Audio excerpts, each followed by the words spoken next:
perfect plan. The speech I'm about to deliver should have been polished to perfection through countless revisions. But, however, let me tell you the truth. Until last night before the deadline, my script only consisted of a title and memes that said, TEDx speech, ... procrastination. Clearly, I am a procrastinator. To avoid writing the speech, I did random stuff like watching YouTube videos and scrolling reels. While withstanding this tension throbbing at my temples, my action just couldn't take place like I was subconsciously manipulated by a witch's devil. You see, I failed to keep my plan not because I'm lacking ability or resources. It is because I procrastinated. So, why do we procrastinate? Well, the truth is, it's really not just about laziness. It is a tug of war inside your brain. If we take a look at the slides behind me, let's imagine ourselves as an ultimate result of a huge combination of computer codes. Let's say that our brain is the central controller that sends the instructions to our body. The part highlighted in blue is the prefrontal cortex. It is the special region in your brain that is responsible for long-term planning and problem solving. So when we face a task, it enables us to focus on it and form a logic chain. Pulling just a tar on the other side is limbic system, the special part craving for dopamine and immediate reward. It whispers behind our ears. That task that you're focusing on looks intimidating. What about playing YouTube videos for distraction? Well, I believe most of you guys sitting here, especially the procrastinator, can't resist this temptation.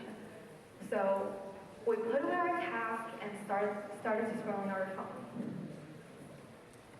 When we face a task that we don't want to do, our brain flags it as a threat, triggering subtle discomfort and anxiety.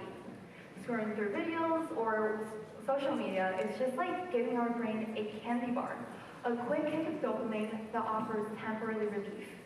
But it's like we all know, that kind of candy bar comes with a price.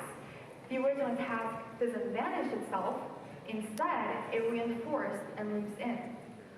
Alongside the special hormone called the cortisol hormone released from the cortisol spike. They overall combine to hijack our brain and making us less likely to focus on the task and form a logic chain. As a result, we can track this vicious cycle that is harder to break the longer it goes on. So, are there any strategies we can avoid procrastination? Well, there definitely is, and here are some personal tips that I suggest for every procrastinator sitting here. Let's take a look at the first one. The first one is to chop big tasks into micro steps.